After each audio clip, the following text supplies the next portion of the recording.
pris l'exemple de trois opposants. J'ai commencé par Martin Fayoulou. Je dis, mais il n'a jamais reconnu les résultats des dernières élections. Comment est-ce qu'il acceptera ma main tendue? Moïse Katumbi était prêt à faire la même chose. Il avait même fait la même chose, mais grâce évidemment à la pression des siens, il a accepté qu'il rentre dans les institutions, mais lui reste borderline. Joseph Kabila, n'en parlons pas. Lui, il a carrément boycotté les élections et prépare une insurrection parce que l'AFC, c'est lui. Je sais qui est derrière. C'est pas ma tête qu'il cherche, il cherche la tête du chef de l'État. Et qu'il sache que je ne vais pas reculer d'un seul pas. Mima Mode. Bienvenue à Mima Mode. Mima Mode est le spécialiste de la chaussure italienne de luxe et du costume haute couture. Depuis plus de 20 ans, nous habillons nos clients avec les meilleures tenues pour de grandes occasions, telles que des soirées ou des mariages, mais nous les aidons aussi à sublimer leur style personnel. Notre boutique regorge d'autres modèles exclusifs, pensés pour les amateurs d'élégance. Venez nombreux, profitez de notre expertise au 12 rue Parisis-Sadreux en France. Et rendez-vous sur notre site www.mimamode.com. Avec Mima Mode, l'élégance au masculin. Mesdames et messieurs, très heureux de vous retrouver dans le cadre de notre émission Tolobela Ekolo. Merci d'avoir choisi Balobelia Peuple Télévision pour vous informer en ces débuts de semaine. Naïbi Kebouza est belé na République démocratique du Congo, mais aussi à travers le monde. Bozo Zela Boyoka Balobelia Peuple Oba s'est succédé dans le plateau au Masoloni Bamemeli Bino et bien Bozala déçuté parce que l'actualité reste dominée par l'accord ou la déclaration de principe obtenue entre le gouvernement congolais et les mouvements rebelles M23 sous la facilitation et à Qatar. Mais le problème c'est que l'interprétation, il y a accord wana par les deux parties et ça vraiment n'engagement côté mutuna muta kobenda badra na ngambu na ye. Mais qu'est-ce qui se passe, mesdames et messieurs? On en parle dans cette émission. Nous allons parler aussi na banungu nungu oyo ezoleka na armée, mesdames et messieurs, toko zongela dossier wana parce que moto ezopela toko tika yango te. En ces débuts de semaine toko beta peli solo, mesdames et messieurs, à Makamaleka Kibongo le 19 juillet, madame Judith Suminwa Tuluka, la première ministre, na occasion, il y a, j'allais dire, na occasion, bon, à marge, il y a cérémonie officielle marquant les centenaires. Il y a naissance à Patrice Emery Lumumba, héros national et Premier ministre de la République démocratique du Congo. Première ministre, madame Judith Tuluka Suminwa, pardon, à Sangisa Kibongo, prédécesseur naye, Mabi Mulumba, Adolphe Muzitu, Sami Badibanga, pour réfléchir comment est-ce que va réussir journée wana. Mais aussi elle a réuni quelques membres de la famille à Lumumba, Okito et Mpolo pour discuter comment est-ce que va valoriser ces pères de l'indépendance. Toko le bela surtout beaucoup plus toko le bela likambuya la consolidation entre générations. Il y a un premier ministre na jeunesse ya lelo toko le bela souvenir à Patrice Emery Lumumba. Est-ce que l'idéologie à Zalaki Nango, est-ce que Zali Bongo transmise aujourd'hui dans la génération à Lelo? Courage à Zalaki Nango alors qu'il était trop jeune, il a su défendre la patrie. Est-ce que Lelo, Nabitumba, tout ça, on a Rwanda, jeune, Bakoki, courageux local la Patrice Emery Lumumba? Autant de questions, Toromeka, un peu qu'on décortiquer Yango, dans l'émission à Lelo, parce que ça a été demandé la semaine passée que est-ce que c'est possible bon mon Mboka Pascaline Kasongo à partager plateau na mwana mboka Jetou bapile lelo toko gisi yango grâce à ba réalisateur na biso mibale HD Steve Konde na Ajekiela ba mama baza awa na plateau na ebike vraiment bozaya ko sepela mwana mboka Pascaline Kasongo, bienvenue. Merci beaucoup Mitterrand, merci beaucoup na baigno sa bazingi biso awa. Naza komona les conseillers Patrick Sahel Mpoyi, Namoni, enfin ils sont nombreux, Algérie. Merci beaucoup na Ajekiala, Steve Konde Maestro, Kuna na Massini. Merci beaucoup na baigno sa entourage comme ça na parc. Notamment papa na biso basala na jardinage na. Merci beaucoup na bango nyonso parce que bazaka fidèle ya kolanda biso toujours ba bazwaka privilège ya kolanda biso en direct. Balandara émission vraiment dans le feu de l'émission Ndengeza Koleka. Merci beaucoup na Jetou qui partage avec moi le plateau aujourd'hui. Il y a pasteur Guili aussi, merci. Voilà Mitterrand, actualité d'Aki est belle semaine passée. Ouais. Mikolo actualité Zaka l'amour qui actualité, comme une midi actualité, la actualité. Voilà, et donc comme tu l'as dit, entré Nayo, nous avons célébré le centenaire de Patrice Emery Lumumba, qui est né le 2 juillet 1925 à Honolulu. Patrick Emery Lumumba, né Elias Okita Sombo.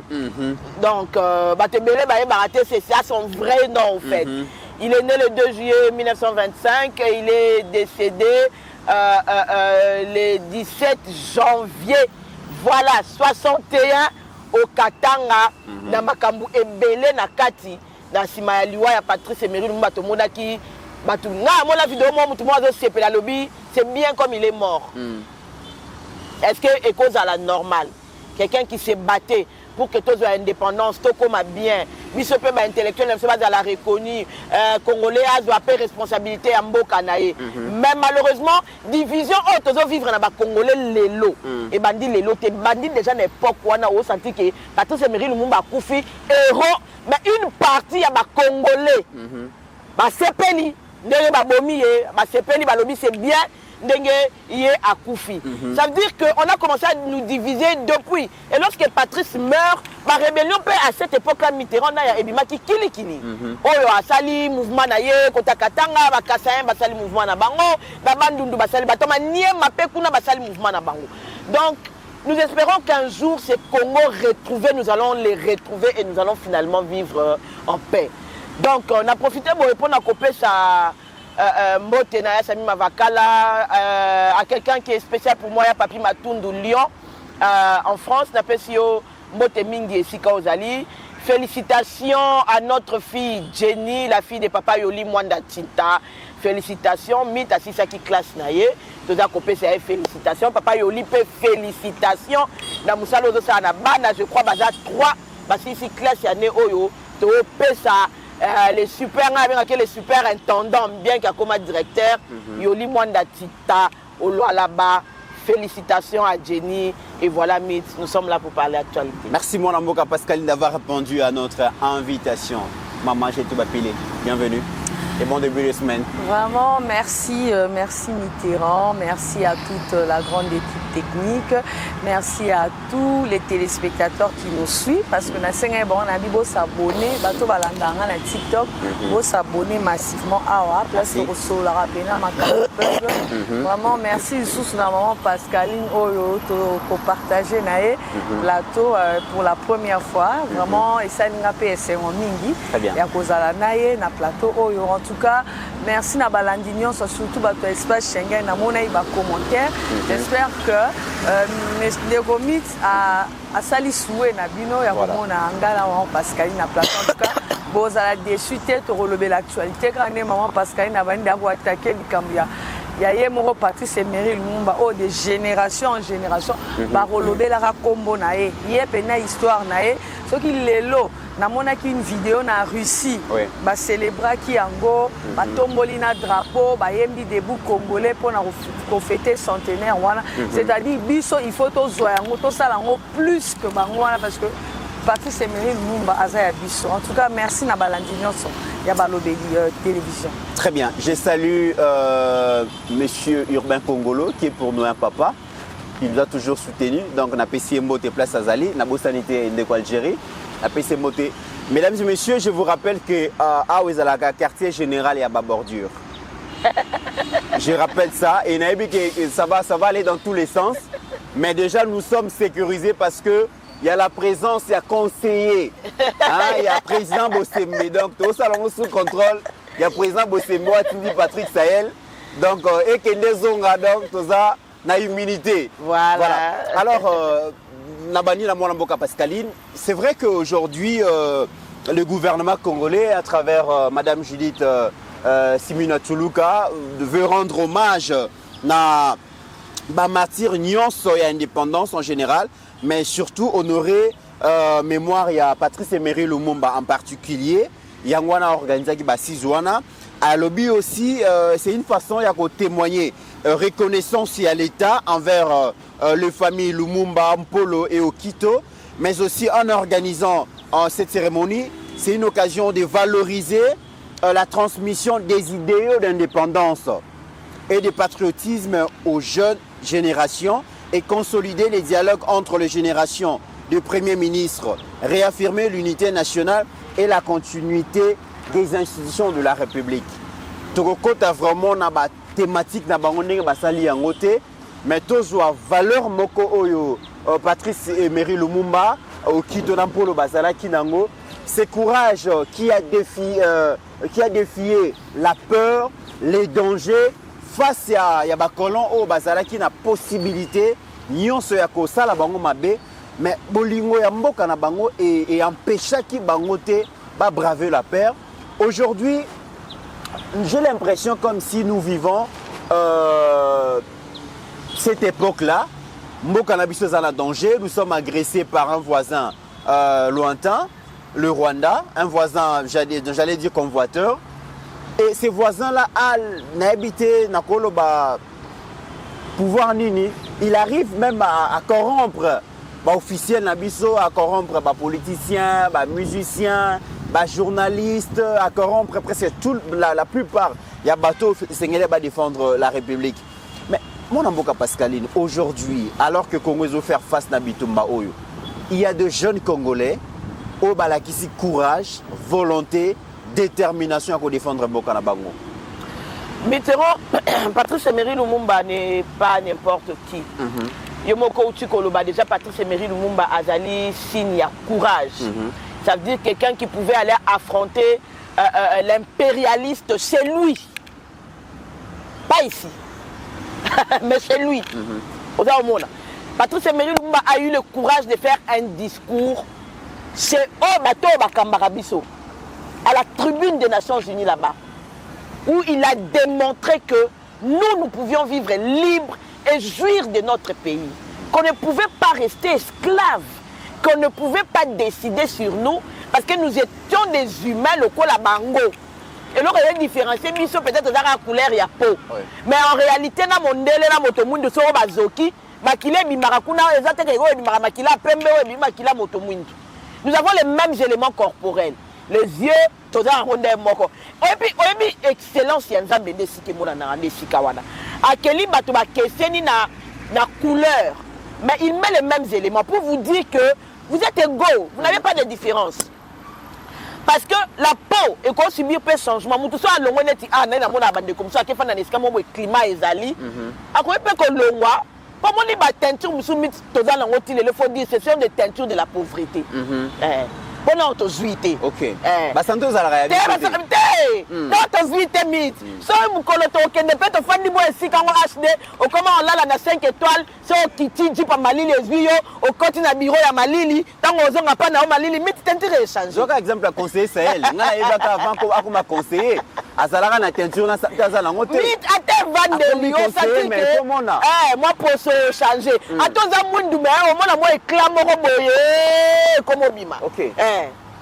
C'est comme ça que Lumumba disait que ma paix s'habille sur opportunité. Mais malheureusement, il n'a pas été soutenu par. Au moment où on a encore retenu ma casse, Lumumba pouvait faire une rébellion. Avec une batou. Que ceux qui avaient ça la paix rébellion. Mais Lumumba ne se battait pas dans la rébellion, il se battait dans les pays, avec les fonctions qu'on lui donnait, tout en exposant sa vie. Mais il voulait être dans les pays, dans les institutions. Il ne pensait pas qu'un jour, Congo est là. Il n'y a pas besoin d'être à l'objet, on a vu Katako, comme on a vu Kassa Union, soit dans la Kati et comme il peut y aller. Il pouvait le faire. Oh, mais oui, il pouvait le faire. Ils n'étaient pas différents des autres, c'était ses contemporains, c'était ses frères, c'était je ne sais pas quoi. Il pouvait le faire. Pourtant, il ne l'a pas fait. Il a été le premier à nous dire que le plan de la balkanisation, les alliés plans Moko, les alliés qui déjà concoctaient depuis la nuit de temps. Dans le bâton, on a déjà. Lumumba se battait déjà contre la balkanisation. Lumumba parlait déjà d'un Congo uni, un Congo fort. Prospère. Prospère. C'est-à-dire que Lumumba va parmi bateau ata likanisi le bateke na kanga pena nous le mami kasa il côté na nyosona kanga ngo pena ça parce que c'était possible. Lumumba avait non seulement le soutien des Congolais mais il avait le soutien aussi des autres panafricains. Il avait le soutien des autres qui étaient dehors. Il pouvait faire sa politique aussi à Rolobake. Non, bon, on a peine à coopérer. On a coopéré avec les Belges. Les Belges, quand les mêmes Belges, on a sous quel côté on a Congo. Mais Lumumba aujourd'hui est notre fierté parce que Lumumba nous enseigne l'unité. Lumumba nous enseigne que le Congo doit être un et indivisible. Lumumba nous enseigne que Congolais face à la moto, il y a l'immémia, quelqu'un de digne, de respectable. Lumumba si on te dit que tu as ma leçon ébélée. Juste à moi 36 ans, après c'est une leçon ébélée. Mais ce que moi et ça l'a bien Mitterrand, est-ce que Lumumba est mort depuis 61. C'est vrai qu'à un moment on a bâti nani wana na statue na échangeur, il y a vu la Kinshasa. Mais Lumumba n'avait jamais eu de sépulcre dans Mboka. On peut imaginer qu'un héros national, Égypte, je crois que ceux qui sont venus, ceux qui sont université, Patrice Emery Lumumba, tu vas en Allemagne, tu trouveras quelque chose de Patrice Emery Lumumba. Moi j'étais à Cape Town, j'ai vu quelque chose de Patrice Emery Lumumba. Tu vas en Russie, tu vas. Ça veut dire Lumumba était célébré partout, sauf ici. Très bien. Et il n'avait même pas de cimetière. Ça veut dire que cimetière, il y a Lumumba. Même na symbole. Certainement sa femme est restée avec un vêtement ou quelque chose qui lui appartenait. Bon, en guise de symbole, le corps il y a Lumumba monanate. Tu symbole biso to sali matanga to kundi ero na biso désormais chemise à Lumumba to tiango na musée. Mutu nyoso akoya baké cimetière ya Lumumba yango elamba ya Lumumba to chapeau na ye to sapatu na ye to atali papa na ye. Nesika, je remercie le chef de l'État Félix Antoine Tshisekedi Tshilombo parce que quand Félix Antoine Tshisekedi Tshilombo a pensé que ma relique ya Lumumba zonga, les gens ont dit que qui dépense ya pamba. C'était à hauteur de 1 million ou de 2 millions de dollars. Ça sert à quoi? Mais tu penses que ça sert à quoi que l'Égypte va à l'université, mon papa ça comme Patrice Emery Lumumba? Tu penses que ça sert à quoi que la Russie va célébrer Lumumba? Ça sert à quoi que ceux qui voient le boulevard comme Patrice Emery Lumumba? Ça sert à quoi? Mais les gens ont dit que plus de 60 ans après, qu'on sort 2 millions pour célébrer Lumumba. Mais aujourd'hui, grâce au président Félix Antoine Tshisekedi, Lumumba a un cimetière. Il a au moins un cercueil, la relique naïe dedans, qui représente qu'il a vécu parmi nous. Il est mort, il y a quand même un cimetière où nous pouvons aller nous incliner. Pas que la statue, mais quelque chose qui appartenait à la vie de Lumumba. Et nous devons aujourd'hui apprendre. Tu as parlé de Mpolo et de Okito. Combien savent que Lumumba Koufara est moroté? Je m'imagine que ces familles-là, pendant 60 ans, n'y ont rappé, parce qu'on ne parle que de Lumumba. Mais on quitte est parti, il a laissé aussi ses enfants trop jeunes. Paul est parti. Est-ce qu'on ne peut pas nous faire aussi un mausolée ou une statue ou je ne sais pas quoi, de ces 3 têtes wana? Parce que l'histoire, il ne faut pas la tronquer, l'histoire, il ne faut pas la changer. Il faut raconter les faits tels que ça. Il y a moins qu'on permette, qu'est-ce qu'on fera dans l'avenir?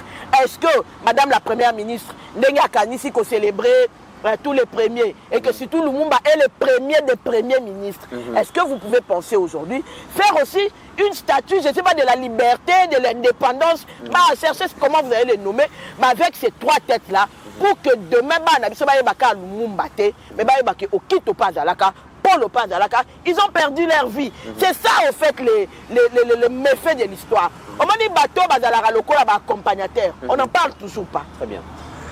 On n'en parle toujours pas.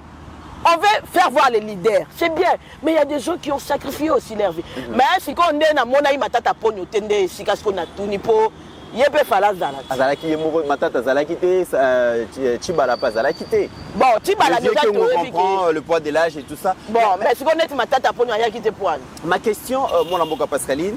Le fait que la première ministre organise cette cérémonie Nathan Oyo, c'est aussi temps fort parce que Tolobakake, mboka na biso toyebaka ko honorer ba héros na biso te toyebaka ko honorer ba soldats inconnus na biso te et ba jeunesse et mon rappel makambo to ko sala ça veut dire que quelqu'un qui a donné son sang pour colorer la bande rouge qui traverse notre drapeau a koki ko kende kaka bongo te et sengeli nation et encourager et bande ko mususu pelobi ba rozana sengo que ah ngasongi na kufi en héros pour na mboka nanga voilà ce qui va se passer. Et mais nous avons aujourd'hui les centres culturels. Oui. Dans mon équipe, on a un festival à musique, va tourner ici, Bachoua, Naboeti, Bazipi, Naboté à centre. Tu t'imagines un jour, on se réveille le matin, un grand, une pancarte, devant le centre, là, parce que le centre, c'est la mine dans la boutique. Lumumba au milieu, Mpolo, la photo au Quito. Tu as ta semaine de l'indépendance. Pendant une semaine, ou bien pendant juin Mobimba, chaque nuit, il y a la lumière qui brille. Tout le monde, boulevard triomphal, devant parler du peuple, aucun n'imaginait Batmaleka, chaque jour. Ceux qui viennent de la Tchang passent par là. Ceux qui viennent, je ne sais pas de où, passent par là. Chaque jour, celui qui passera devant verra 3 photos, moi, à Minene, et là, il dit, comment ça, on va faire quelque chose, parce que les idées valent de l'argent. On crée pour quelqu'un. Alors, moi, j'ai tout, Patrice Emery Lumumba, donc, République est célébrée centenaire naïe, dans un contexte où il y a Bitumba, qu'on veut faire face, n'a pas voisin, le Rwanda Kakate, mais tu vois que le Rwanda pas à sous-traiter. Et est-ce que Lumumba, il fallait essayer là l'exemple pour les jeunes? Bon, merci beaucoup pour la question. Bon, Nangaï, maman Pascaline a lobby. Au moins, Lumumba, c'est une idéologie. En fait, nous célébrera, nous célébrons un événementiel. Il faut qu'on inculque le combat à Lumumba. Au moins, il est le temps de faire 36 ans. Dans 36 ans, Lumumba, ça l'a ignoré. C'est-à-dire que si côté volé dans le plus bas discours tu sens que ceux qui les l'ont vendu au comprendre que c'est quelqu'un genre abattoir va où mais la raté mais bah tika kababiloko oh il faut bisoto sa continuité non mais les lots peut-être par rapport à Mme Tokuta non en mboka bah inculca bah tout le monde et puis ce que je veux encore dire net tous un régime passé. Moi, je me suis toujours dit, n'a révolté jour après que pour éducation civique et morale et Lumumba. Parce que tant on a éducation civique et morale, bah autant il sort Lumumba zanan. Et Lumumba, l'amour de la patrie, quand est maman Pascaline a dit, Lumumba, azapega ratoro sa parallélisme n'a papa Etienne Tshisekedi. Ils aimaient les pays. Ceux qui vont à l'opposition, bah ça on a ba Zaïro na ba Congo, on a ba ba Mando quitté. Ils n'avaient pas la culture du sang. Ils ont la lobale, l'obiso te eba qui makilate. Ceux qui te revendiquent Kiti na banzela malgré que baba dérapage ezala mais romona bino nyonso mona vidéo batu bazo revendiquer na limité même ça saison beta mapena le roi né film à Jacques ezala bazo bomabou pourtant les images existent. Aujourd'hui Lumumba ne peut pas seulement être célébré car à bomoni to sali fête moi j'ai nalanda qui oh nani Russie ça qui na ndenge na bon c'est une très bonne chose. Il faut pas que nous récupérer histoire parce que net aux salara ah boye ba que musée na biso ya non eloti. Makamba Lumumba ezana pas noko. En tout cas président Fachi il faut beta ba malwana eya. Poto yeba qu'est-ce au moins on peut ba lettre Lumumba muso atika ezaku. Ba bombela na bon pe biso. La vérité, parce que Lumumba Lobaka, il faut histoire à Congolais, biso moto komayango. Très bien. Et ça, Mundele était moutoya comme la biso histoire na biso. Et moi, je me suis toujours dit relique, mais bah la biso ba malouana. Lumumba tika ne testament. Ce qui est là, qui n'a pas Jésus-Christ. Au moins, on a Jésus-Christ, il aura les kakiawa, alala qui a nako ezaki. Mais pourquoi pas qu'on sa biso que Lumumba salaki boa, salaki bo. Pas tani sa biso parce que ça m'a commis. C'est ça ba genre abatunier na biba mais la raté na moki mais ba tika kana laps de temps ba tika ka ba témoignage pe ba tika ka o ba benga le roi testament parce que Lumumba n'a pas eu peur et loko wana idéologie wana ya kobanga te il faut ko inculquer ngo ba jeune la fois passée na ça que bazo bisa mwana kene ki soda azo répondre ministre na légèreté nyonso pas sa faute na été bazo cours éducation civique et morale ba longoli éducation civique et morale ya onde bo moto siko bo moto wana bazo ba longoli bazo soupe na tolo bazo winner bazo zodolo ba exposer yango yebisanga siko lelo tango ba bazui parce que bana régime o lekiti parce que ngai lo ngana moni ba jeune bazana ngo plus concentré et za nango na mkamta betane ni winner mazo e bateke mabele zo ke on a bi tango na hiver pem champion bemba akei na milieu étudiant étudiantin ozo ebisa ba jeune que non armée ndenge zabo il faut bokene ko intégrer mais ozo mona mwana zo lobe na légèreté azo bosa ke mabele place à télé miana lumumba kufaki po mabele anitika OK elo musu maman Pascaline lobaki elo comment tozo vivre il y a même un documentaire na mona qui a papa Etienne en 1967 après liwa ya Lumumba Baba rébellion se succéda. Ozo mona que non ba tupena ba créer ba cop na bango. C'est-à-dire que quand Lumumba parlait de la balkanisation, Lumumba za lo bango pe par rapport à Mundele était par rapport à comprendre qui que bateau pe bazaki na bango ba qui complice. Parce que ebi que République du Katanga ça la lelo tozo vivre même na ba propos ba tout sous au mona mutasa kuna zo ba te Katanga nié tout c'est comme si le Katanga était un pays à part. Or c'est une province. Ngana sepele na discours à chef d'État binga la remarque eloni. Na remarqué katakata facha kata ki batebela tanga ki ka komo ya Patrice Emery Lumumba na papa Joseph Kasavu et si so landeli parce qu'il a compris que ba makamsu tozo vivre lelo ba père soi-disant indépendance musu baza ils étaient des complices et voilà pourquoi ils ont cherché à éliminer Lumumba ça ko gêner parce que Lumumba ça est direct ça qui ne ko leka par quatre chemins même jour à indépendance il a eu le courage de faire un discours à dribbler même protocole à keko loba.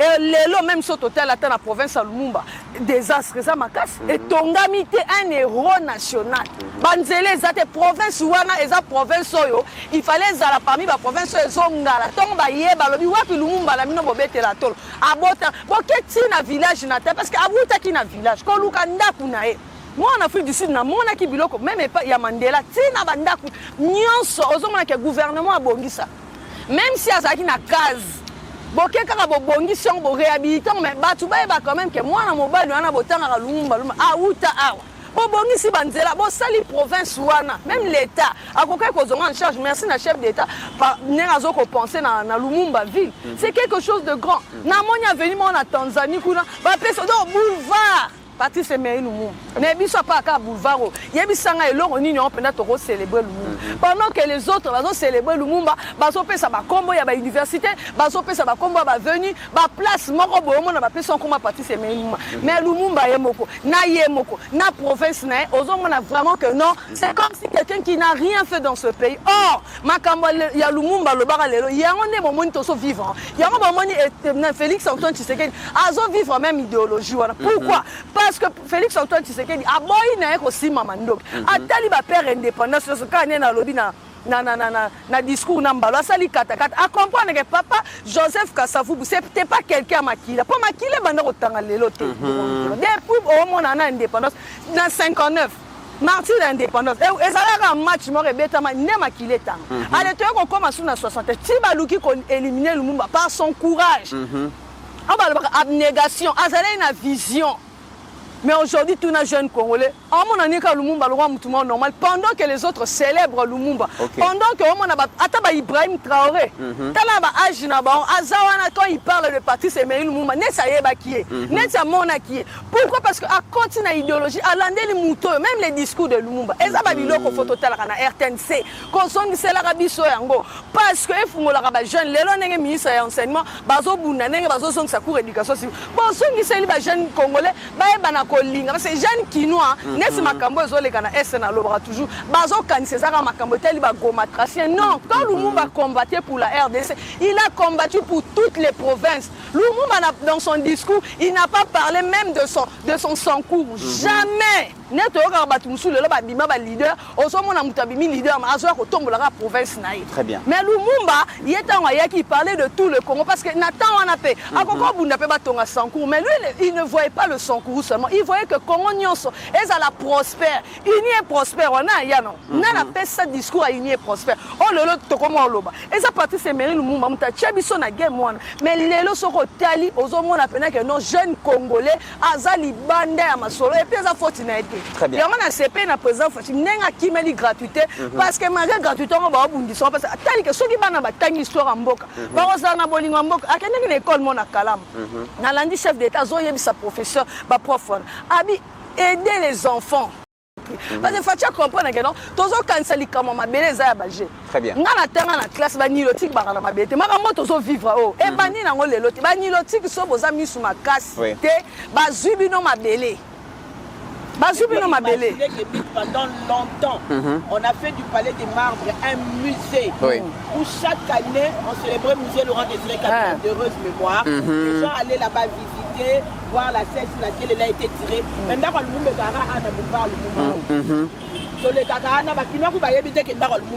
Très bien. Très bien. Alors, donc quand tu as fait ma vidéo, on a reçu ça. Très bien. Boulevard, ils ont vu à l'œil nu, je crois qu'en face il y a terrain en golf. Oui. Pour télévision identité, il y a une de commis Patrice Ebelu. Ça veut dire le quoi pancarte. Tout le monde s'est collé quand on est où il y a commis résidence. Patrice Emery Lumumba. Très bien. Je ne sais pas, est-ce que l'État ne peut pas racheter cette maison-là et en faire une musée carrément. Comme ça, on va dépouiller famille à Lumumba dans Dakouana. Très bien. Dakouana est égal à l'État. Quand on va dans la mythe, comme tout dans les canons, on va immeuble comme on Très bien. Dans ce pays, c'est possible. Très bien. Moi, Mboka Pascaline. Alors, Tobeta Masolo, Ozole Kalambo, Cannabis, République démocratique du Congo. Ma courage au président Félix Azanango. Est-ce que Togo Lobaki, c'est un autre Lumumba, la réincarnation de Lumumba? Lorsque Lumumba disait un jour, dans la dernière lettre, dans moi Sinaïe, quelque part, Abi, je sais et je sens au fond de moi-même que tôt ou tard, mon peuple se débarrassera de tous ses ennemis intérieurs et extérieurs, qui se lèvera comme un seul homme pour dire non au capitalisme dégradant et honteux et pour reprendre sa dignité sous un soleil pur. Le Lobo et Lumumba, donc le président Félix, n'a pas eu peur, il y a Kagame. Kagame qu'on nous a présenté que Azalaki monstre, Azalaki extrême, ceux qu'on respectait étaient en tout cas au Gobikate, au gérer Congo sans que se soumettre à Kagame. Aujourd'hui, Kagame est démystifié. Aujourd'hui, les Congolais reprennent leur honneur, leur dignité à travers le monde. C'est aussi un combat que Lumumba voulait. L'optique que j'aime le plus avec le président Félix Antoine Tshisekedi, c'est que, au moment où le président Félix Antoine Tshisekedi a dit c'est Kagame, c'est Rwanda. C'est-à-dire, Félix Antoine Tshisekedi est allé combattre l'impérialiste sur son terrain. Ok. Au moment Lumumba, lui, à l'époque, il était aussi sur leur terrain. La tribune des Nations Unies, tout ça là, à l'époque, ma guerre n'était plus sur la barrière d'occupation, peut-être dans la Guinée, mais Fati, lorsqu'il cite Kagame, ce n'est pas Kagame que Fati veut citer directement. C'est-à-dire que Fati veut citer les multinationaux au bazar derrière Kagame. Pour Kagame, il y a sous-traité. Voilà, il y a sous-traité. Il y a bras rallongé. Pour que tu nous accuses, est-ce que c'est nous qui sommes dans ton pays? Alors Fati dit non. Donc, on bête à ce qu'on a moi à Barou. Parce que moi, la mouton, on bête à donc on me dit pour qu'on bête à que tu me colonnes à Bima. Ok. Vous colonnes à Bima. C'est ce que Félix Antoine Tshisekedi a fait. C'est là que tu vois que nous, on a reçu dans Lumumba le courage, comme nous disons, mais nous le faisons aussi aujourd'hui à notre manière. Et l'exemple, et là, Félix Antoine Tshisekedi, lorsqu'il a commencé à taper le Rwanda, au moment où Tata et Rwanda, l'Union européenne est sortie, la France est sortie, comme il y a Kobima, et aujourd'hui, nous ne pouvons pas seulement dire que Félix Antoine Tshisekedi a mis le Rwanda contre mur. Okay. Non, ça c'est minimiser l'action qui a été faite. Félix Antoine Tshisekedi a mis la communauté internationale contre mur parce qu'ils ont été obligés de réagir. Parce que Bitumbanabiso a en Afrique, on y vit à Burkina Faso, Mali, et dans un endroit où l'euro de mon raté. En fait, il y a un bango, il change un système. Ok. On va légitimer. Moïbi na bango, va légitimer envahissement na bango, va légitimer l'euro bazalaka. Il y aura ainsi Kagame avec quelle force et quel courage de venir faire les Bitumba na RDC et puis commencer à prendre. Kagame n'a été récoltant. Kagame m'a fixé après récoltant.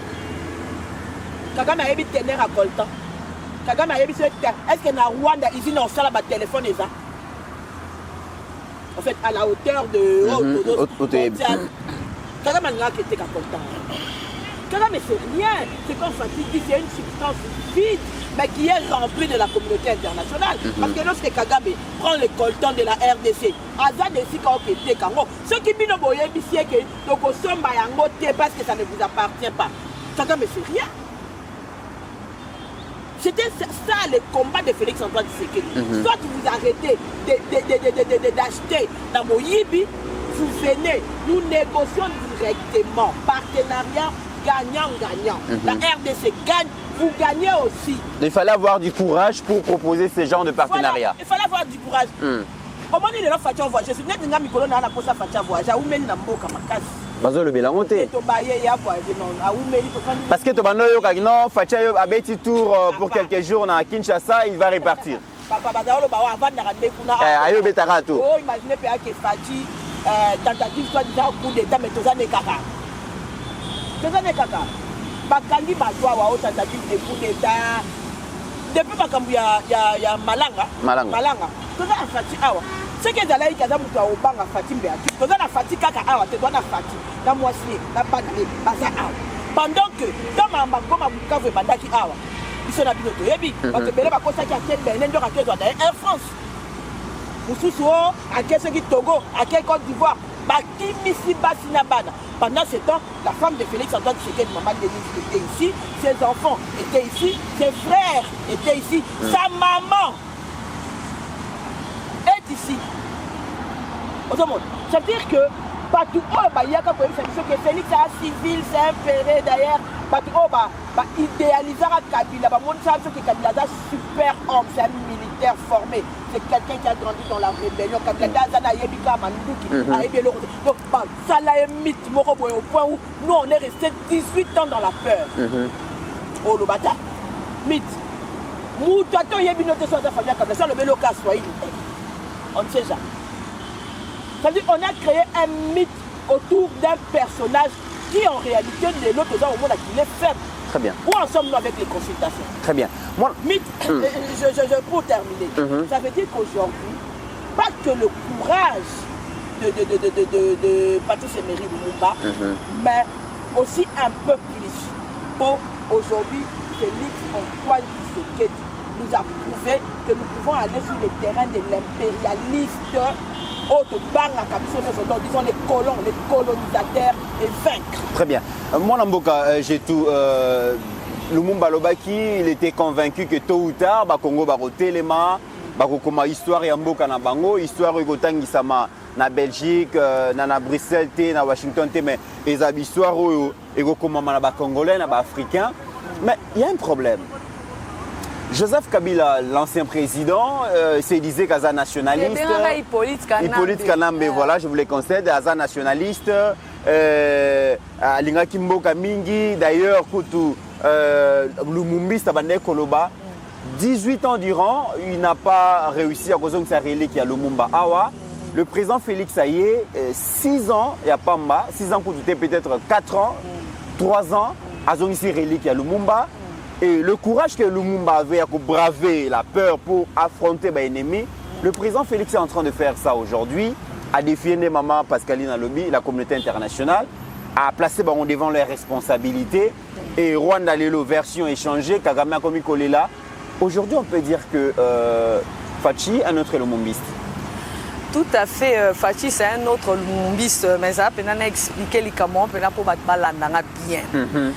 Pour moi, Laurent Désiré Kabila, ce n'est pas le papa de Hippolyte Kanambe, mais Étienne Tshisekedi, c'est le papa de Félix Tshisekedi. Ok. Bon, un discours, il y a papa Étienne, mais à Fachi, bon, on a la fois passé, on a une transmission. Mme Fachi, c'est au-delà, parce que donc Fachi a incarné, c'est que la fois passée, a incarné 3 présidents. Il ne faut pas qu'on s'en appelle maréchal. Parce que côté moi, il a aussi du maréchal. Mais Félix Antoine Tshisekedi, il a eu le temps. Comme moi, ma belle à Simon Kimba, on commence à sentir que Facha tangi na Congo central. Okay. Donc ma belle wana pe bien. Donc le col ana makila la batouana. Il a pris le temps Et Dieu merci, papa Etienne ata comment il présidenté. Facha otambo na double portion. Système ya Eline Élysée. Il y a Zupenda Kazaka, c'est-à-dire tant Vandi, Abi et Sama Belé Nanga, je prends possession. Quand on c'est pas sa terre, il ne pouvait pas prendre possession. Il ne pouvait pas prendre possession de la relique à Lumumba. Il n'est refoulé. On s'en rend à refoulement Ezaki. Les gens on a même sortie médiatique, il y a Maman Bobila. Chose que non ça la maté. C'est-à-dire ils ont comme makila, ils ont makila, ils ont dans les veines. Et puis tant tozala qui a wana maréchal a bundi appelle comme unification. Yango omona mutazane mutabandu mais solo ba swahilité era maréchal batinanga la kata. Batinanga la Kivu. Omona siko babilo kwa na nyonso bomona Félix Tshisekedi, il a eu le temps. Donc si vous dans le bélo au monde, on a même battu sur les réseaux sociaux, papa n'a pas l'ingété. Un leader, on ne les forme pas devant tout le monde. So abimi libana ba banaliser, ba monara.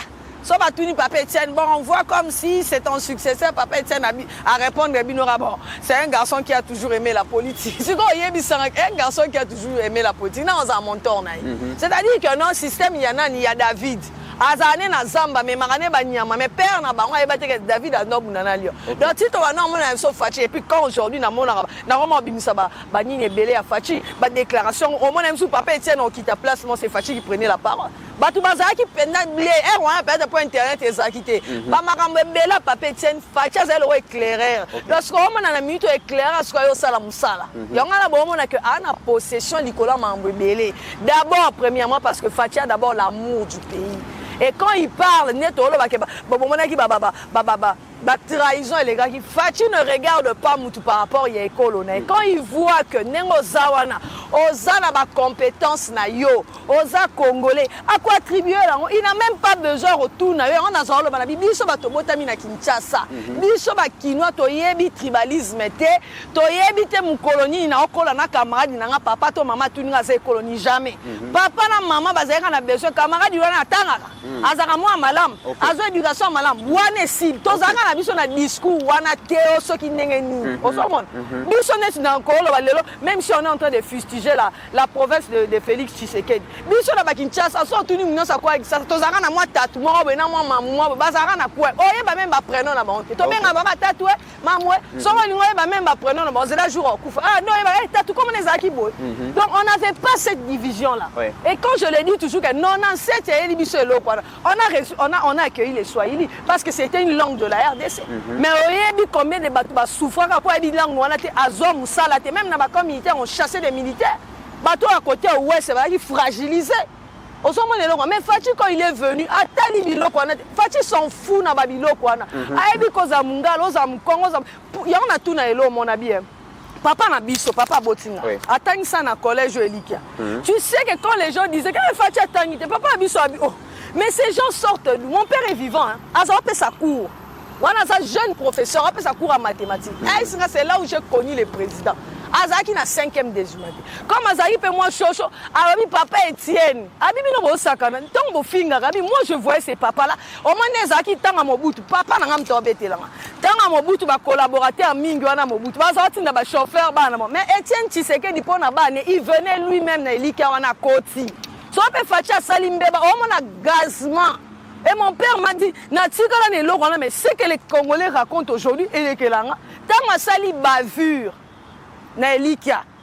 Papa a lobby, Mundelo Azaki wana, Alingaki un peu moins de temps, Zaka Ranate, pas Madoué quand même. Etienne Tshisekedi Aloba, s'il va reprendre l'année, il va reprendre l'année, mais pas ici. Je veux l'envoyer en province. Ne province na batumamona ke facha ke no tanga na Congo central. Yonga na tuna pourquoi papa Etienne na tinare na Mbujima était pourquoi tinare o mana ke esprit wana tribalisme ezala quitté. Il savait que même au Congo central Fachi est chez lui. Il est dans son pays. Si ko bango ba eli biso biloko la bango o ba bomana kana ba tuti deux tribus kana lo ba papa na ba machete ba bomana lo kwa likamso. Yo ebite ke kinwa o makila so. Mais les loba yela biso loko wana ba kotise la biso ngo ba bangisa biso ne ma parce que a créé un mouvement d'insécurité dans toutes les provinces. Boya wana China boya boma, il ne connaît rien de l'armée. Bon moni même preuve que les loba soda ba mo ba so tubela ka atika c'est sa formation té. Formation et armée à souke ina musée. Na 2000 qui débat ba bima na 2003 musa ku. Kabila des nationalistes des insultes les gars. Non, yo combien ko Kabila te benga ka Kanambe. Tant on ça on papa Mkumbila lobion. Ah mais c'est une insulte. Bon si combo ya koko ne Kabila, boko pesa un touti rwandais. Comme on est Hippolyte Kanambe Kazembe. Ce n'est pas un Kabila. Yo monité que efuitaki. Yo so moni li passe mora botami na province mususu après 2 jours mususu eko botama na ba ne wana. Et lelo so hôtel ba date na bonga anniversaire o comprendre que bazai mikolo. Tellement banzoto mikie wana yo zo cancel quoi. Nde azana Kanambe na ko zape mkola fachi. Jeannette wana bozomona wana akoza mukolo oh ndaje msuna tana bi Jeannette mona 70 donc maman Denise amkola Jeannette so ba telemibo o moni ke basaka na biso pourquoi parce que une province de notre pays oh ya tala lelo te bon moni même Kanambe to benganye na mabele ya Lumumba o moni te ka bimisi morphologie na bon Jeannette azalo ndenge ya o linga ba Jeannette Kabila pela ninga zabo ba temna maman Denise amkola c'est faux. Tu vois que les gens comment on va que la service national peut-être ça la service national les non service national les services paramilitaires ma vérité Jeannette a pas yesikani azaka couturière yango mona biloko muso livre lata ka biye mtato yo mona wana ta ko lata bazaka ko lata malamu lelo to na kamwe o mande ba comité na général Kabwiki compétent service national Tanzania te bon Tanzania entraînement lokuta azam kolo makase puis tant baiki ko s'attaquer na champion bébé kasi tata mosi na bon batu pe baye ba tike Jeannette Kabila wana mama zowe ba ko saka bilo ke one momoni we mama papa tozana na mboko ka 3 batu musée to ebaka makiza ka 3 batu tango ya fragilisé bana musée yango nazo saka pe banyona so akatanga botika ka pe moi hypocrisie wana bana musée ya solo baza tozaki na tuna ko question la fois passée yebisa ngai Jeannette ba vota ke sikani azaki numéro combien en élection oh ya zaki député Titi Sekedi da Kutiba yena zowe toujours no Kabila ya Jeannette lo bibi ya Kabila lo bitanto bengane na pouvoir abimisi sko morphologie ka barebe soko talina misu o comprendre que ndeko na bango o moni moi santé na biso mboka na biso e pesa ke moi longi pena komeko boka mo pete ke Kabila ke na ko simba pe longi akapable pas que ça ta bibi elongi ah bon oh ko za la pete oh ya kwa ko kana biso oh yo ebi te que ça possible ba luka ba bimisa dernièrement photo mona mona ki ba mixer na mze na bitenga pe na répondre mona zuka photo Etienne Tshisekedi na fachi na bi awa rien à dire bon comparer bon moi luka ko kati se ba kovo ne ake ko bimisa ki nya Rwanda pe ne ya makasi fa botike ka na suki ne bele wana po suki bele ba no bimisa ta lo roi biso ba bantu ma bimi nilotiki makasi o kaza kwa James Kabarebe do ba biloko wana nyoso ba ya ba kosa biso ya on a CP même na RTNC ne ba kati bango nenge ba longoli parce que il est venu détruire toute une génération les loso taliba jeunes bazaka éparpillé bana ba 2000 wana yo yebi pourquoi facha na gratuité na loba les gens n'ont pas compris même tant facha le gratuité à CNPP mais toi ba congolais ya ko beba et lui ça lui réjouissait bon za na mino peuple moko boye ezanga na ngotina pendant que facha za ko tambola bobi ote asa ki magela mais papa na za ministre na 67 na tuna ebele bino ba papa bino bazaya banani ba mususu kuto omona papa bino akufa na mboka kokotie kwelele bo sata matanga te ozo ko finga mona Etienne Tshisekedi pendant qu'ils étaient simples je te dis ne papa na ngazo loba ah ya pena na école kitisi mutuka akoti aye mamba bana ne pendant que ba collaborateur muso a maréchal bazo tinda bana misala to bandiro na bon mais lui-même pour ses enfants il venait très bien. Mesdames et messieurs, nous allons prendre un dossier tout à l'heure là, mais avant qu'on soit dossier, dans ce cas-là, moi, Mboka Pascaline. Les lobos congolais, bah, na rage, na koyoka moi, Mboka, j'ai tout bapilé. Sora le bela makambuya Kabila, il police Kanambe, Azalarana, Kanda, na nenga wasakanate. Ça prouve que là, qui savent vraiment que Congolais a regret à cause de la dirigée par un étranger durant plus d'une vingtaine d'années. Mais moi, Mboka Pascaline, Kabila a été façonné par des Congolais. Identité Katangezo Bapesaki, ils ont déconné Rwandais. Professeur Emengo Imukina, Yemoko Alobakayamoki, l'homme n'a pas piqué la identité. Il était entouré dans l'exercice de son pouvoir par des Congolais qui l'ont aidé à salver Osala Nyonso à Salimelo. Mais pourquoi vous s'attaquez beaucoup plus dans les Congolais au Bapesa Kabila Bekite, mais pour s'apprendre à Yemoko? Mitterrand, Kabila n'a pas fait d'assistance. J'ai parlé de Kabila, j'ai parlé de Kabila. Maman Pascaline, le bac à Nambe. Pas importe, dans la Kabila de Kanambe, moi je m'en fous en fait. Okay. Parce que pour Nanga Aka, le bois M23, c'est une substance. Okay. Aujourd'hui, l'ami Pessa peut aller voir ya perdre temps na ngai te na ye. Parce que c'est une triste histoire. Ça veut dire parler de Kabila, c'est parler de notre humiliation. Tu vois un peu?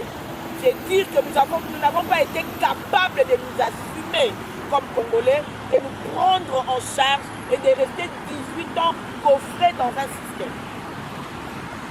Et ça, c'est une honte pour les Congolais que nous sommes, les Congolais qui sont sortis de l'autobus. Je suis contente qu'aujourd'hui on parle de Patrice Emery Lumumba.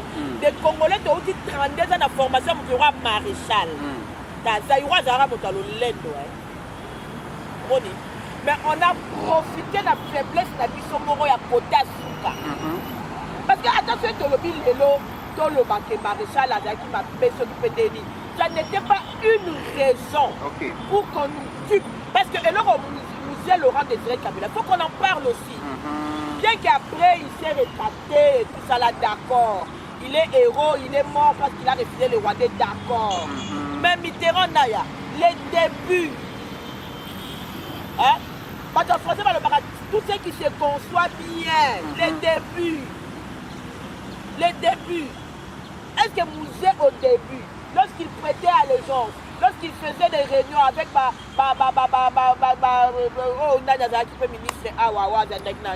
Mizima, James Kabarebe, lorsqu'il était en réunion, parce que Mouzé, lorsqu'il avance, il sait naturellement. Est-ce qu'on peut imaginer que tout Congolais n'y soit à la COP fidèle à Koufa? Ah bon? Mais Rwandais n'y soit à la COP fidèle, il est le bas. D'habitude, c'est conseiller au contre-type. Pas massage, pas tout ça, c'est. Congolais, tout à la COP fidèle. Aujourd'hui, on n'en parle pas. Pas cabaret, mais les autres, tous ils sont vivants aujourd'hui. Coïncidence? Non, mais ça, les Congolais ne réfléchissent pas à ça. Personne ne te dira des choses comme ça. Personne n'a vu cet angle-là. Mais pourquoi nous, on se demande pourquoi on a éliminé toute la partie congolaise de l'AFDEL? Parce que l'AFDEL est acquis alliance. Awana est acquis alliance. Les alliances, les Congolais, avec des Rwandais à l'intérieur. Donc, combien de Cameroun, mais chef d'état-major, affaires étrangères, les autres même, ils sont vivants, mais on ne cite plus leur nom. Il y a Makara à Kendal.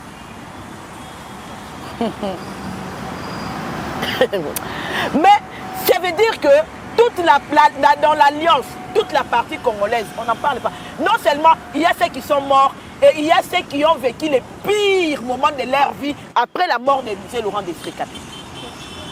Ils n'ont même pas été remerciés pour le travail rendu. Ça veut dire lorsque Joseph Kabila vient, il prend le pouvoir. Moïse Kongolo, ceux qui Nani, Kakouti, tout ça on n'en parle plus. C'est une histoire morte, effacée. Mais ils ont rendu des services à cette alliance-là. Mais de l'autre côté, les Caribérés deviennent de plus en plus riches. Les autres, jusqu'aujourd'hui, par exemple, après l'AFDEL, c'est le CNDP, on vient nous dire que Laurent Kunda, il faut zonga na masolo ya M20. Est-ce qu'on peut imaginer les choses que nous on a subies dans ce pays? Quand je parle, je remercie d'ailleurs Gétou qu'elle parle de ces personnages. Parce que Kabila a un personnage. Ce n'est pas une personne. C'est seulement quelqu'un à qui on a donné un rôle et il a exactement fait jouer son rôle. Incarner le rôle. Voilà. Ça veut dire que quand on parle de Kabila, il faut que Kanda et Matarabiso. Sud-Africains, c'est anglais, Kanda. Au point où le gouvernement tongi ba immeuble, la tonne ba immeuble, il faut pas y ghetto na bango pembe, ba tonga bandara ba manzanza. Pas mal l'action na batuke, c'est ça notre histoire. C'est comme ça qu'on nous a traités dans ce pays. C'est-à-dire il faut te sentir rage, il faut te sentir colère. Il faut te permettre à makamwana ezonga lisusu te na ba vie na biso. On vient, on détruit notre jeunesse. On enlève cours, il y a historique, on détruit notre citoyenneté, on détruit notre patriotisme. Mythe, le Congolais. Très bien. Personne ne sait. Mais yoka mona mboka Pascal, tango koloba eloko ozoloba wana Congolais moko, je pense que ça de père et de mère. Abi Joseph Kabila, c'est mon frère et mon ami. Il n'est pas un rebelle. C'est un homme de grandeur qui a structuré ces pays. Il ne faut pas jeter de l'opprobre sur lui avec autant de facilité. Jean-Marie Kassama. Structuré, bah, Jean-Marie, son cas, il est... Jean-Marie n'a C'est un Congolais de père et de mère. Mais c'est que les services qu'il a rendus à Kabila, il ne doit pas se sentir tout le temps redevable. Il a mérité. Parce que il a bon au Congo. Ce n'est pas ça qu'il on a bien choqué. Il a bon au Congo. Mais moi, je vais dire, Jean-Marie Kassama, il faut expliquer ce nom le mot structuré là-dessus. Parce qu'un État va structurer un État d'Engeni. C'est d'abord la sécurité, l'intégrité territoriale. La sécurité, nous voyons l'armée et la police. Mythe. Tu peux comparer garde civile. Tu peux comparer les gendarmes et les miso. Papa ma femme a mis Péro dans la gendarmerie. La personne a un exemple là, on a la Massamba Njili. Pembe na ngwe zalaka na Covadis et puis zalaka na gendarmerie. Tu comparer ma PP, il y a beaucoup toi, la police. Il y a Kabila. Parce qu'on parle de la structuration. Oui. Est-ce qu'on peut comparer l'armée? Aujourd'hui, dans mon avis, c'est toujours un azosika makambu ya ba généraux Katangé. Les gens se sont accusés eux-mêmes que bazo kanga généraux Katangé. Donc, devons-nous déduire que na ba généraux na bisonyo sur la majorité était katangaise. Donc on avait katanganisé le grade général. Parce que c'est pas comme le kanga bazaka ba katangé. Donc na ba général ça veut dire que bangala baza minime, balouba ba minime. Ça veut dire que ba généraux. Donc quelqu'un était assis, il a fait de tous les katangais qui étaient dans l'armée qui sont devenus des généraux. Ça avait quel but cette idée-là de katanganiser les généraux? Mais Franck Toumbabakangi, Toyogi, Nakasai, Badbabelélité. Ça c'est encore un autre dossier Mitterrand. Là, on a katangé lobby au nom, d'ailleurs qui Péro à lobby. Les généraux katangés, les généraux katangés. Mythe, les généraux kivusiens, les généraux Congo, il y a Congo central, les généraux ya Bandundu, les généraux équatoriens, les généraux ya Kisangani, les généraux kivusiens, ça veut dire que c'est racine. Ton représentation dans Bango est insignifiant. La géopolitique. Donc, moi je comprends aujourd'hui que quelqu'un a fait de tout ce qui était katangé dans l'armée générale. Et c'était dans quel but? C'est ça qui va katangé, bongo, va comme si bango nyon sur les généraux. Très bien. Donc, comment on limite? Aujourd'hui, quand Jean-Marie ça me parle de la structuration, c'est au but de la Makambouya, quelqu'un qui a structuré les Congo dans l'école. Est-ce qu'il y a des hôpitaux, des infrastructures? De côté, on a un immeuble intelligent. Ce qui est un immeuble qui a tout sauf l'intelligence. Oh là là. Voilà, mesdames et messieurs, sur ces plateaux, Toyambi, Maître Baudouin, a Elibiso, dossier Bobi, qui a Balobeli à peuple. Donc, Toyamba rappelé un problème, un dossier. Alors, tu ça y est rapidement, Maloba, Maître Baudouin, Toyambi, on a Balobeli à peuple télévision. Merci, M. Mitterrand. Bon, comme vous le savez, un jour, un dossier. Ok, un jour, un dossier. Bon, je m'excuse puisque moi, et l'anglais, 6 mois en consécution. Voilà. Dès ça, que Mungongo, et puis pas seulement je suis avocat, je suis aussi évêque. Très bien. Avec les intenses prières, c'est ce qui fait que mais on va s'efforcer, il y a qui est motivé sur le Kabiso. Très bien. Puisque Bistoza Balobeli, nous sommes aussi parmi les gens qui ont le monopole de parler pour le peuple dans notre cadre juridique. Et c'est par ces privilèges-là pour dénoncer la manœuvre la procédure. Puisque vous savez, la droite au Tanga, ou bi sociétas, ou bi est. C'est-à-dire que pas une société sans loi. Donc chaque société a une loi. Donc, Papa Kogolo, qui est notre client, s'est acquis sa parcelle depuis une belle lirette. Depuis 1989. Parcelle à Soma, dans de bonnes formes. Arrivé en 1996, à 8 certificats naïe, parcelle à Gozawapi, et Zana Katia, Kisasa, la commune à Kisasa, l'avenue Mungala numéro 5. Il s'est avéré que parcelle naïe, ils ont loué et pas service, il y a ANR. CEDEP. Et voilà, l'État congolais, pendant ce moment, a logé son service dedans.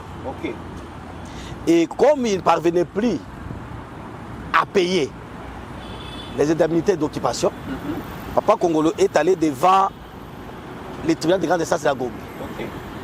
En 1996, donc 96, il a obtenu un jugement contre l'État congolais à lui payer les indemnités d'occupation.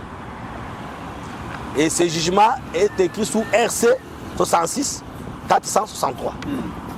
Coulée d'autorité de force jugée, exécuté, l'État congolais va commencer à payer. Il va commencer à payer. Je n'ai pas le temps de vous lire, le jugement est là.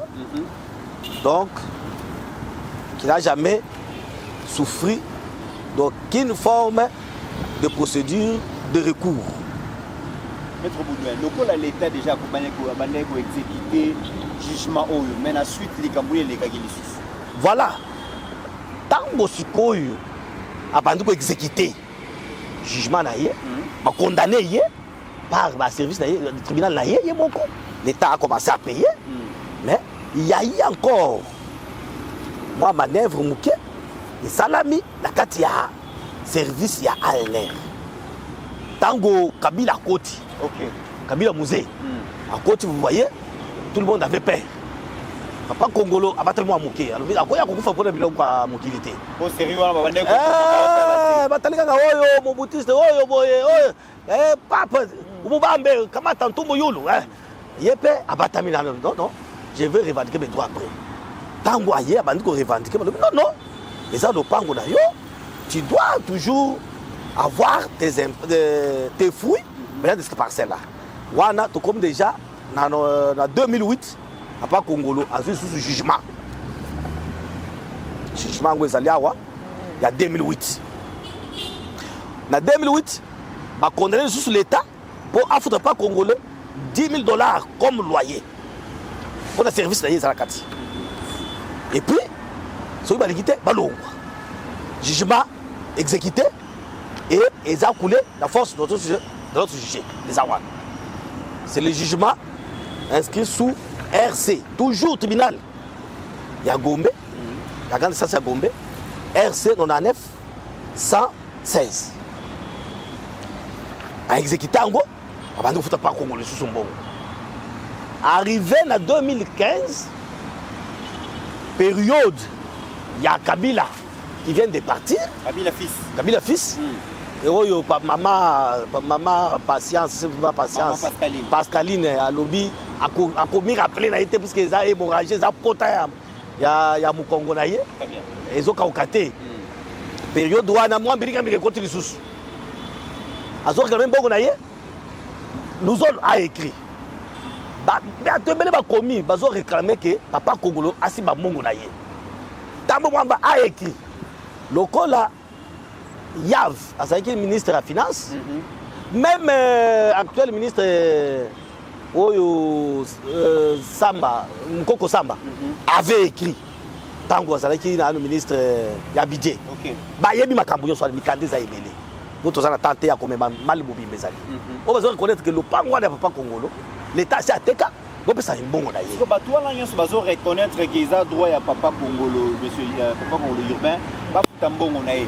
Résistance et bandeko uta wapi pas ya nani. Voilà. Bandeko teleme la makambo. Makambo ye ko beba eza le 31 décembre 2015. OK.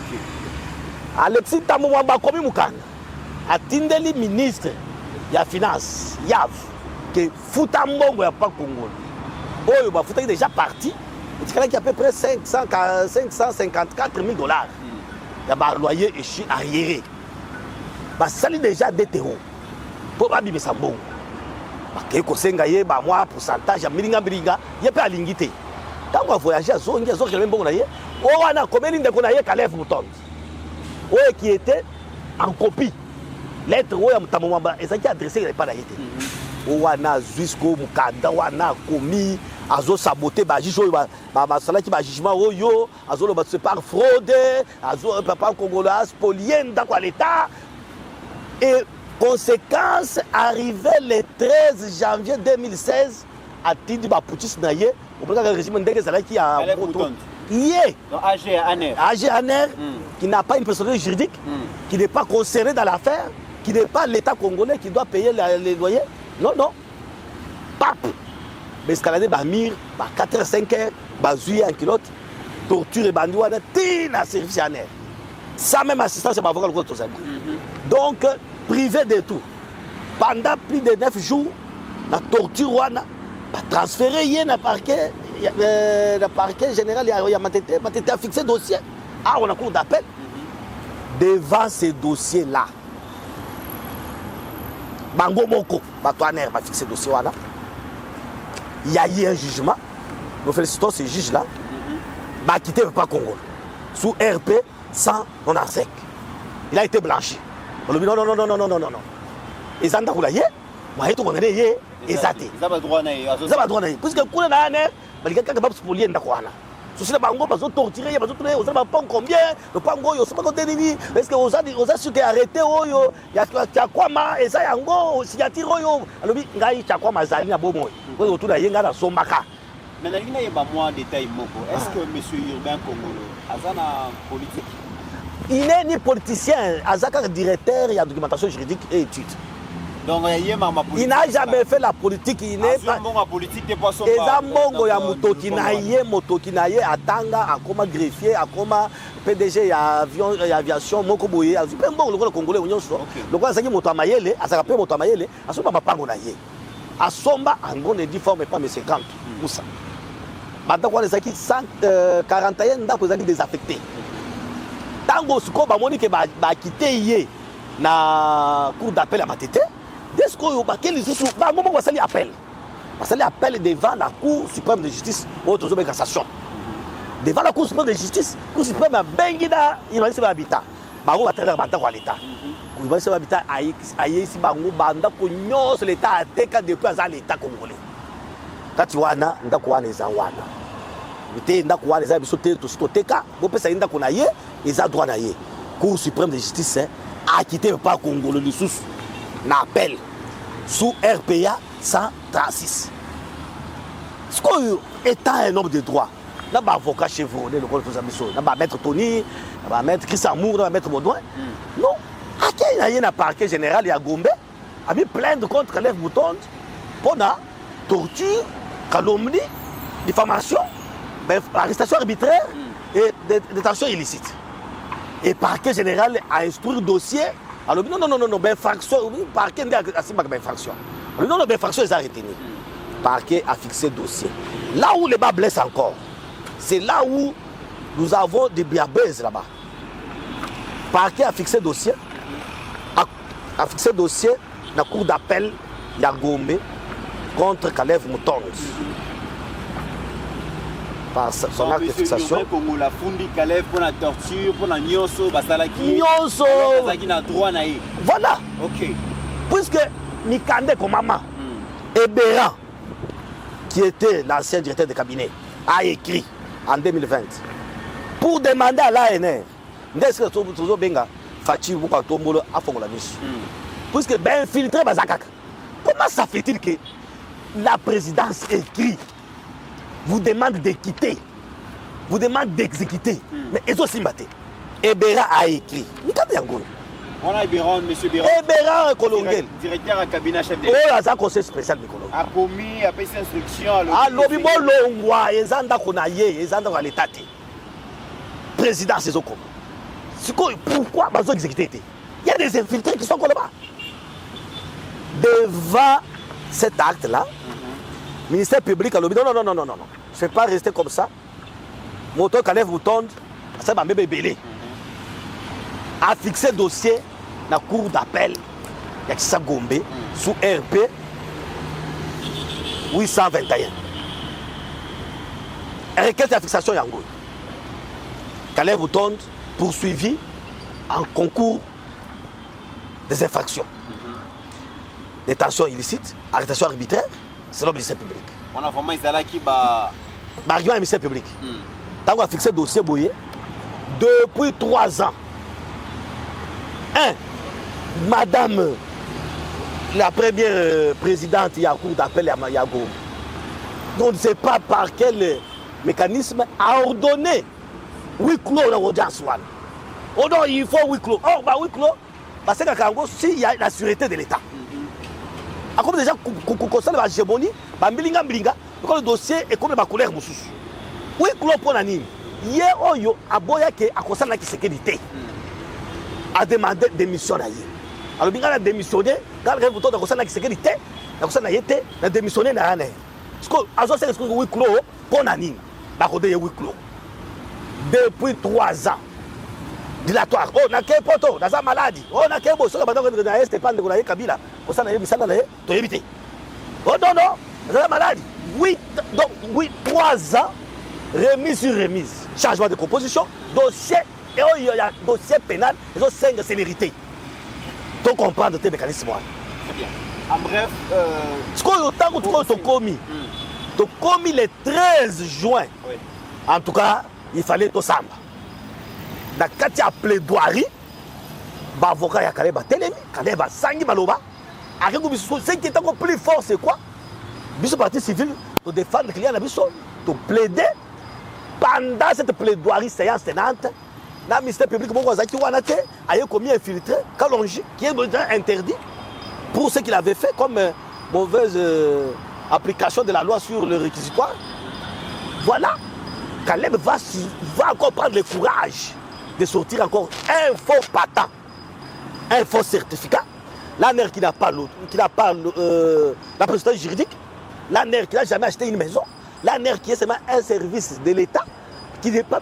Non, voilà, il y a déjà un certificat de 2020 qui vient superposer le certificat de Congo qui n'a jamais été annulé sur sa parcelle. Oh, c'était une copie non certifiée. Donc, il y a un service foncier, de sentir que oui, ils avaient superposé NAFO RC de Bango, mais les documents de Congo restent intacts, non annulés. Le ministère public, c'est un sénat qui devait se saisir d'office, Kalonji, qui est suspendu pour avoir donné un mauvais réquisitoire. Il va donner un réquisitoire qui dit que doit être acquitté et non, et ça même requérir la peine. Devant cette affaire-là, on a dénoncé. Je salue le procureur général qui l'a suspendu. Il est poursuivi sur le plan disciplinaire pour n'avoir pas donné un dossier venant du ministère public. Dossier où le parquet est beaucoup fixé. Comment il y a devant les instances, devant la plaidoirie, aux gens qui condamnent mon droit, aux gens qui ont condamnation. Parce que c'est le ministère public qui condamne. Les partis civils, nous demandons seulement le droit d'intérêt. Devant cette faïence-là, alors il a été suspendu. Et comment tu te saisir d'office? Motozo plan dire un faux patent sur un certificat qui n'est pas encore annulé. Alors, il a proposé mon souci qui a été créé, une copie libre. Voilà maintenant. Ce qui est encore plus grave, c'est quoi? Comme il n'y a jamais eu un crime parfait, même les magistrats, l'article 80 de la procédure pénale, dit quoi? Que les dossiers pénaux sont prononcés 8 jours après. Puisque c'est un dossier qui retient célérité. Depuis le 13 juin 2025, qu'on a plaidé. Aujourd'hui, nous sommes le 21. Aucun arrêt. Aucun arrêt. Quand nous demandons, oh, c'est un dossier politique, on se demande, où est la politique? Politique. C'est politique. Et comment vous politisez? Oh, cet homme-là, Kaleb va devenir politique. Kaleb va faire son parti politique. Kaleb va devenir qui? Kaleb qui commence à bafouer les lois du pays. Même Fatih a écrit par son révérend, son directeur de cabinet. Où nous allons où? Nous sommes dans les jungles ou nous sommes où? Très bien. Nous sommes où? Très bien. Dans une mirarente. C'est par là que je me demande. Très bien. Je viens maintenant dénoncer ces manœuvres-là qui n'ont pas de précédent. Voilà.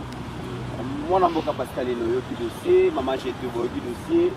Commentaire dans les amis. C'est quand même triste, hein? C'est Maman Batou. C'est des dossiers, Papa Yobin, Kongolaza Yomoko, c'est pas les seules victimes. Hein? Oui. Et ça m'a Kamtoyo Karamikono. D'ailleurs, j'annonce, parce que nous, on est une chaîne, Tolobi, Tozaba, Lobelia Peuple. Donc, nous sommes une chaîne, nous sommes toujours du côté de la peuple. Voilà. Donc, en tout cas, si on a subi une injustice, et qu'il y a ça dans le document, en bonne et due forme. nous sommes ouverts, il y a pour l'Obéla Yango. Peut-être que Kokiko est aidé. Ce n'est pas pour mettre la pression sur les services de l'État, mais ce qui va dossier à Moutou Ezali, au monde mettre à expliquer. Une parcelle qui a été acquise depuis 86. Ça veut dire que Moutou a mis le pan on a, mais ça va faire 30 ans aujourd'hui, même 40, qui ne jouit pas de son bien. Il est dans l'incapacité de jouir de son bien. Parce que, l'État vient mettre d'abord ces services-là. Bon, Tondimi, c'est l'État. Mais après, je vais jouir de mon bien. Pour que je crée un Moutou Azali, déjà, dans le dossier, qui n'a pas parqué son molo, pas qu'à la tête gommée. Et ça, déjà, Bakati Likamboyango. Au point où la présidence de la République, selon Maître Nengalobi, M. Bérande Kolongele, a tient mon colloque à l'obi Likambo, to Salinini, to Katimo, dans le pango ya papa, Bozongi Selaye. En dehors, il y a que Eza bien naïe, qu'il a acquis dans l'effort naïe, dans mon tokinaïe, en bonne et due forme, pour torturer les choses pour la bien naïe. On est où là? Vraiment, est-ce que vraiment il ça la main? On est là. Et là, on a beaucoup de zombies. Bon, utilisant, on a dit d'accord, vous avez utilisé, ok. Bozongi Selaye, pour faire subir là, excusez-moi, ma torture, me torturer, papa Yabatou, physiquement, on a bien naïe. Mais est-ce que nous sommes encore dans la République des Intouchables? Dans ce pays, nous avons vu un directeur de cabinet à Samba. Ceux qui battent au Samba pour un projet à l'État. À combien plus forte raison pour un bien aux individus à qui, en bonne et due forme, dans mon tokinaïe. Vous savez comment on a ramener la parcelle d'autrui. C'est simple. Ça te me foutiller. Ça tu me foutiller. Et puis vous allez déjà la barrière, qui est mêlé. Finalement, dans ces pays, nous allons vivre. Pourquoi? Parce que nous devons vivre à faire un effort de jeunesse, à acquérir ma bien-aïe. Même dans sa vieillesse, il ne peut pas tranquillement jouir des efforts de sa jeunesse. Hein?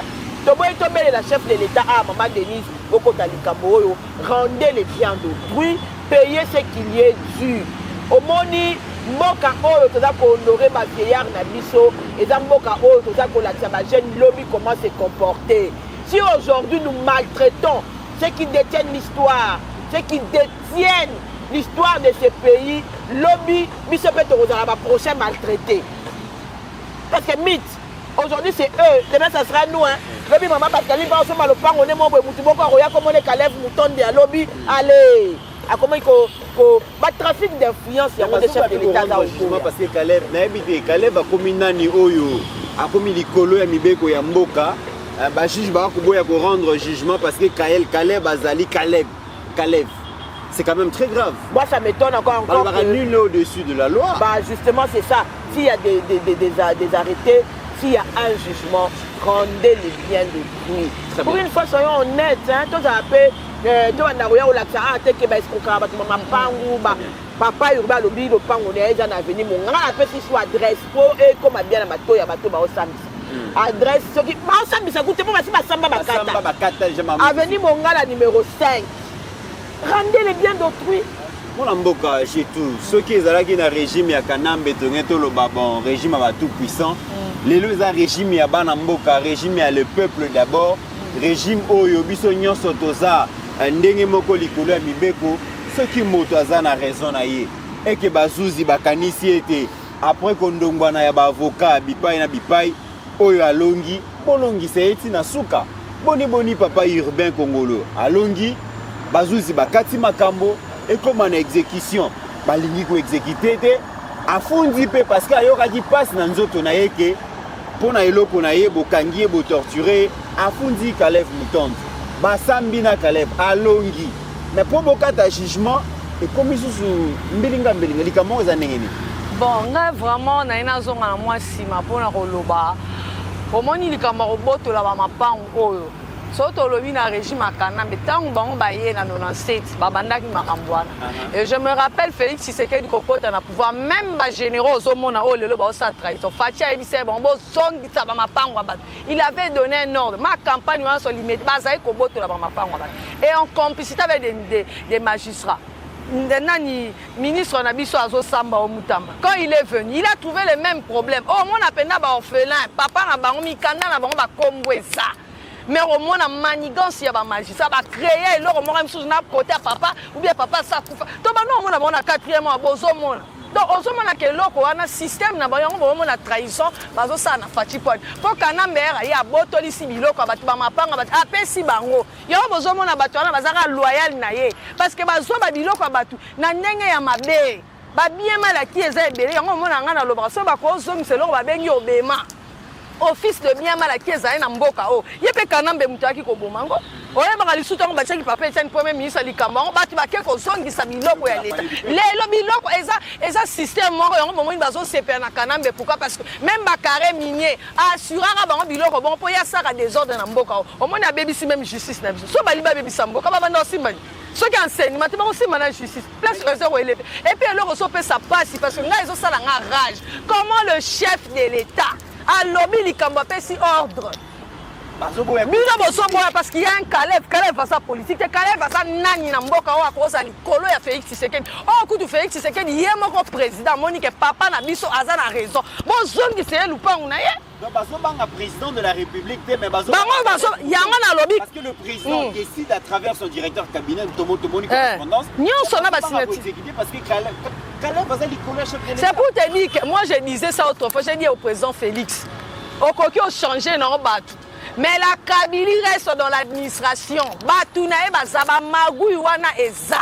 Oui, on tient en DG, au TPC, au Tchenan. Soko la ni l'administration. Bango ne ba créer. Yongo mon administration na biso ebeba.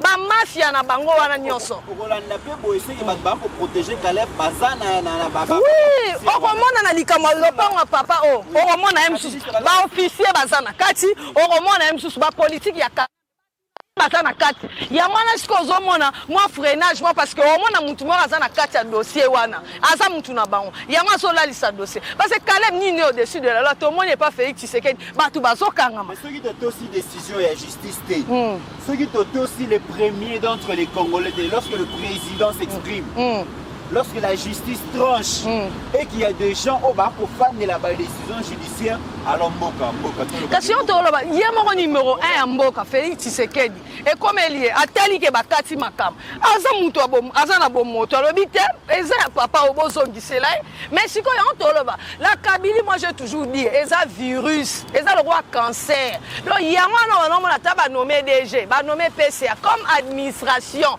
eza kaka batu wana bazatire na administration yango mona zo profiter pe ko senga chef d'état na ba ner na ba DG na ba province ebele a changé na nubatu na ba Lubumbashi na changé na ba tout chef de l'état batu ana nyonso zo monana baza na bango na fonctionnalité ya système ya Kabylie yango mona to pesi ordre chef de l'état pesi ordre tali jugement yo so bo yango po oza nani. Très bien. Mesdames et messieurs, c'est par ici que nous mettons fin à cette émission et parti oyo ya suka oyo nayebi ke ba héros dans l'ombre bazali biso tokokomisa yango place oyo biso tokokomisa yango tokotinda parti oyo place oyo tokotinda mais yo mpe place ofandi na ndako na bureau na taxi soki na wapi place ozali soki opensez vraiment que papa Urbain aza na raison parce que badocumentation nyonso ezali wana tokoyebi ke biso balobela peuple tokolobela dossier te soki tovérifie véracité ya dossier te jugement nyonso ezali wana. Si vous pensez que c'est possible d'aider M. Urbain Kongolo, azonga ba droit naie, tout ce qu'on peut demander, soit morceau, soit partie oyo, tindela batu oyo bazana responsabilité, ya ko aider papa Kongolo azongela, donc à rentrer dans ses droits. Dans ses droits, tindela ba kozi, tindela ba oyo ba koki vraiment ko peser pour que Congolais oyo o amoni pasi na vie na ye poazo lopango na ye ayiba mbongo ya politique te abotola mutu te asombanda kuna ye en bonne et due forme kasi lelo boye l'état congolais akomi ko nyokola sujet na ye moko ekoki ko sala matin na kati ya mboka oyo soki pe Caleb a tortura ki ndenge bomoni ke jugement ezali Caleb esengela répondre na ba acte na ye devant le tribunal devant mboka na biso jugement ebima ba condamné été papa Urbain Kongolo a kosengara ke to samba kina Caleb pour rendre jugement qu'est-ce qui s'est passé. Il ne demande pas grand-chose. A kosengara ke après procès tout le monde a jugement. Mais pour l'année, il y a copié ce jugement parce que Caleb Mouton, Azali ou Azali, et ça normal dans ces pays, Bitumato, Kobunda Yangwana, vraiment beaucoup partager l'émission, beaucoup comme viral, beaucoup mis en place, beaucoup comme pour que Neko, ou à Sombaginda Kunaye, Neko, ou à Nyukwa Maki, dans autres par rapport à droit naïe, vraiment à ces pays-là, à le battre réellement à Congo, justice et Zali. Et c'est par ici que nous mettons fin à cette émission. Merci à Pascaline Kassongo, merci à Gétou Bampile, merci à Maître Baudouin. Donc, on a Ndenge Bondimaki pour répondre à l'invitation à Bisso. Mesdames et messieurs, n'oublions jamais qu'au-delà de nos divergences d'opinion, la République démocratique du Congo reste et restera toujours plus grande que la somme de nos ambitions individuelles. En attendant, portez-vous bien, car chaque jour est une vie.